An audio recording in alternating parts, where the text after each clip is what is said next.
कुछ होने के बाद भी कई लोगों को खालीपन नजर आता है कि कुछ अभी है नहीं। परेशान अगर रहते हो और प्रसन्न रहना चाहते हो तो एक सूत्र नोट करो, पूछो कौन सा? परेशान को ही बार बार पढ़कर समझना तुम शान से परे हो जाओ, परेशान नहीं रहोगे। आप शान से परे हो जाओगे तो परेशान नहीं रहोगे। पहले परेशानी का कारण समझो। कुछ लोग मान घटने पे परेशान हो जाते, कुछ लोग धन घटने पे परेशान हो जाते, कुछ लोग इज्जत घटने पे परेशान हो जाते। पहले परेशानी का कारण जानो। एक दो कारण तो मेन होते हैं। अपेक्षा खुद से, उपेक्षा दूसरों से, यह भी एक परेशानी का कारण। दूसरा कारण, ज्यादातर लोग या तो भूत में जीते हैं या भविष्य में। कुछ लोग कल खोया आज के लिए, आज खोया कल के लिए, बीत रही है उम्र आज और कल के लिए।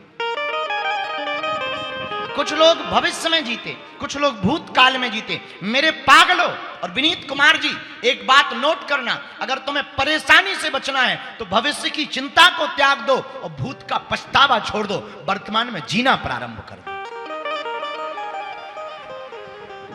क्योंकि जो गया है वो मिल नहीं सकता, जो आने वाला है वो तुरंत नहीं हो सकता, पर जो है कम से कम उसे तो मत खो। तीसरी बात, इंसान घर बदलता, निवास बदलता, कपड़े बदलता, रिश्ते बदलता, पर एक कमी रह जाती, इंसान खुद नहीं बदलता। लिबास बदलो, कपड़े बदलो, मकान बदलो, पर विनीत कुमार जी, अगर इंसान खुद बदल ले तो हम दावे के साथ कह सकते हैं कि वो फकीरी में भी मुस्कुराता हुआ मौज लेगा। किसी गांव में एक महात्मा रहते थे। उस जमाने का राजा वहां से निकले। महात्मा को पता लगा कि कोई राजा आ रहा, वो सम्राट है। महात्मा तो महात्मा, अक्खड़ और फक्खड़ महात्मा थे।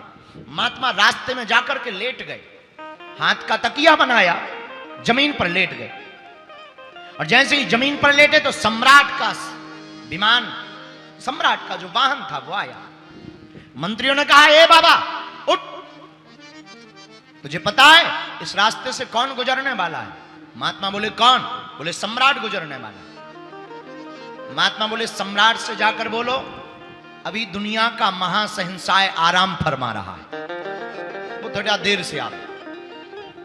मंत्री का दिमाग खराब, तो दिखने में फक्कड़, शरीर पर कपड़ा नहीं, कोई मंत्री संतरी नहीं, कोई भीड़ नहीं, प्रजा नहीं, रक्षक नहीं, अश्व नहीं, गज नहीं, महल नहीं, और तुम अपने आप को महासहिंसाय बतला रहे, तुम्हें शर्म नहीं आती है? महात्मा बोले चुप, खबरदार, जाकर राजा को बोलो, सम्राट को, दुनिया का महासहिंसाय आराम फरमा रहा। राजा उतरा, मंत्री को पूछा क्या बात है, वाहन क्यों रुक गए? मंत्री ने कहा कोई पागल लेटा है, अपने आप को शहंशाह बतला रहा। और राजा ने सोचा शहंशाह तो हम बनने वाले हैं, पहले ही कौन पैदा होगा? तो राजा गया, पूछा कौन? महात्मा ने भी कहा तू बता कौन है? राजा बोला मैं सम्राट हूं। महात्मा बोले मैं शहंशाह हूं। राजा बोला लगते तो नहीं हो। महात्मा बोले तुम भी नहीं लगते। महात्मा बोले चलो चुप रहो, एक बात बताओ कहां जा रहे हो? सम्राट ने कहा, राजा ने कहा मैं सामने वाले देश के ऊपर युद्ध करने के लिए जा रहा हूं, मैंने युद्ध का डंका बजा रखा है। महात्मा बोले फिर क्या करोगे? बोले सामने वाले देश को जीतने के बाद मैं शहंशाह बन जाऊंगा, जो तुम अभी अभी बोल रहे हो मैं बनने वाला हूं। महात्मा बोले फिर क्या करोगे? बोले मेरे नाम का डंका चलेगा, मेरा राज्य होगा। महात्मा बोले फिर क्या करोगे? बोले मैं पूरी दुनिया पर फिर राज्य करूंगा, अपना आधिपत्य जमाऊंगा। महात्मा बोले फिर क्या करोगे? बोले फिर क्या, आराम के साथ सोऊंगा। महात्मा ने पकड़ा, एक जोर का चांटा मारा। बोले तू दुनिया को जीतने के बाद आराम से सोएगा या नहीं सोएगा ये गारंटी नहीं है, मैं बिना जीते आराम से सो रहा हूं, बता तू सम्राट है या मैं सम्राट? विनीत कुमार, अगर आप परेशान हो तो पहले कारण समझो। एक कारण चौथा परेशानी का हो सकता असंतुष्टि। जो आपको मिला है उसमें प्रसन्न ना रहना, यह भी एक परेशानी का कारण हो सकता है। पांचवा कारण परेशानी का हो सकता, आप समय से पहले और भाग्य से ज्यादा पाना चाहते, इसलिए भी आप परेशान रह सकते हैं। इसलिए याद रखो, अगर आप समय से पहले और भाग्य से ज्यादा पाना चाहते तो पूरी जिंदगी परेशान रहोगे। पर आपने पूछा कि मन परेशान कैसे ना रहे, तो हमारी 5 बातें नोट करो। पहली बात, सबसे पहले तो ईश्वर पर भरोसा रखो। और अगर तुम नास्तिक हो, एथिस्ट हो, आप बिल्कुल भी भगवान को नहीं मानते, नो प्रॉब्लम, अपने हालात पर अपने आप को छोड़ दो। दूसरा उपाय, परेशान अगर नहीं रहना चाहे, सकारात्मक सोचो, सदा सकारात्मक सोचो। तुम्हारे भाग्य में तुम्हारा भाई अगर नींबू दे तो परेशान मत हुआ करो, नींबू का शरबत बना लिया करो, झंझट खत्म।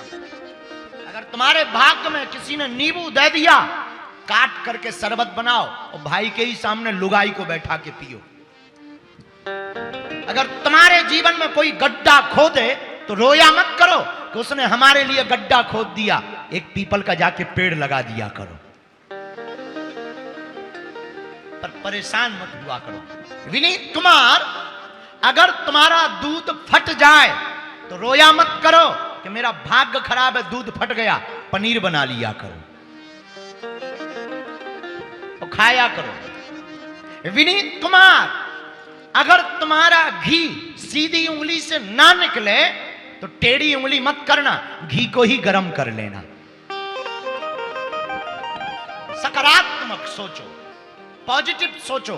अगर सकारात्मक सोचोगे कभी परेशान नहीं रहोगे। तीसरा उपाय, म्यूजिक तुम्हारे जीवन में मैजिक करेगा। संगीत को सुनो, कभी भजन को सुनो, कभी कीर्तन को सुनो, कभी कथा को सुनो, थोड़ा नाचो, थोड़ा घूमो, थोड़ा झूमो, थोड़ा मस्ती में मस्त रहना सीखो, थोड़ा अक्खड़ बनो, थोड़ा फक्कड़ बनो, थोड़े से पागल भी बने रहो, ताकि दुनिया की तुम पर नजर बनी रहे। अगर तुम परेशान नहीं रहना चाहते तो चौथा उपाय, जिंदगी को साइकिल मानो। जिंदगी को क्या मानो? बोलो बोलो बोलो। साइकिल। साइकिल का मतलब, साइकिल को ऊपर अगर आप बैठ गए और चलाना है तो आपको साइकिल का बैलेंस बनाए रखने के लिए चलाते रहना पड़ेगा, रोक नहीं सकते। रुके और गिरे, अगर नहीं गिरना है तो चलाते रहिएगा। अल्बर्ट आइंस्टीन ने कहा है, जिंदगी साइकिल है, सदा चलाते रहिएगा। चलाते रहोगे तो हमेशा संतुलन बना रहेगा। अगर तुम उड़ नहीं सकते तो दौड़ो, अगर तुम दौड़ नहीं सकते तो चलो, अगर तुम चल नहीं सकते तो रेंगो, पर चलना बंद मत करो, कभी भी परेशान नहीं रहोगे। पांचवा उपाय और अंतिम उपाय, विनीत कुमार, अगर तुम परेशान होने से बचना चाहते हो, अगर तुम लाभ चाहते हो तो लाभ का उल्टा करो, भला करो। अगर तुम प्रभु को याद करना चाहते हो तो याद को उल्टा करो, दया करो। अगर तुम दया करोगे, अगर तुम भला करोगे, हम दावे के साथ कह सकते हैं जिंदगी में तुम कभी परेशान नहीं रहोगे। शरणागति पा लेने के बाद फायदा क्या है, होता क्या है? आप लोगों ने कभी मछली मारने वाले लोगों को देखा? हमने देखा। हम जहां रहते हैं बागेश्वर धाम पे, अब तो नहीं, बहुत पुरानी बात है, तालाब था, अभी भी है, छोटा है, क्योंकि हमने वहां अन्नपूर्णा बनवा दी। तो तालाब है, तालाब के किनारे मछली पकड़ने वाले आते थे, हाथ में बाजरा का दाना ले लेते थे और जाल पकड़ लेते थे। बाजरे के दाने को सीढ़ियों पर खड़े होकर के तालाब में फेंकते थे। बड़े बड़े मछला, बड़ी बड़ी मछलियां दाना खाने आती, पर छोटी छोटी मछलियां कुछ दाने जो सीढ़ियों पर गिर जाते थे वहां पर खाने आती। केवट मछली पकड़ने वाला जाल फेंकता, पूरी बड़े बड़े मछलों को पकड़ लेता, बड़ी बड़ी मछलियों को पकड़ लेता। लेकिन महाराज जी, एक कौतुक होता था, हमने आंखों से देखा। क्या? जो मछलियां तालाब के गहरे जल में दाना खाती, वो तो जाल में फंस जाती थी, और जो दाना खाने के चक्कर में मछली पकड़ने वालों के पैरों के पास आ जाती थी वो बच जाती थी, क्योंकि वो चरणों के पास आ जाती थी तो वो बच जाती थी, जो दूर रहती थी वो पकड़ी जाती थी। यही शरणागति का अर्थ है। तुम गुरु के चरणों के पास आ जाओगे तो संसार के जाल से बच जाओगे, और बाहर रहोगे तो पकड़े जाओगे। ये शरणागति का अर्थ है। ये शरणागति है महाराज। शरणागति का मतलब सदगुरु की शरण में रहना। आहा, और गुरु की शरण में रहते ही आपको संसार के जाल फंसा नहीं सकते। माया का जाल, कामनाओं का जाल, मोह का जाल। अरे हम तो कहते दुखों के जाल से बचना है तो शरणागति ले लो। किसकी? जय जय जय हनुमान गोसाई, कृपा करहूं गुरु देव की नाई। जय जय जय हनुमान गोसाई, कृपा करो गुरुदेव की नाई। श्री राम जय राम, जय जय राम। बोला श्री राम जय राम, जय जय राम। राम अवतार जो चरणों के नजदीक पहुंच जाता है वो संसार के जाल में नहीं फंस पाता, दुखों के जाल में नहीं फंस पाता। एक बात और, पानी की धारा में बड़े बड़े हाथी बह जाते। हाँ जी या ना जी? बोलो। बहुत तेज नदी की धारा बह रही हो तो हाथी बह जाते कि नहीं बह जाते? लेकिन महाराज जी देखना, पानी की धारा में हाथी बह जाते पर मछलियां उल्टा चढ़ जाती। हाथी बह जाते बड़े रूप वाले, पर छोटे शरीर वाली मछली ऊपर उल्टी चढ़ जाती है। यही शरणागति का मतलब है।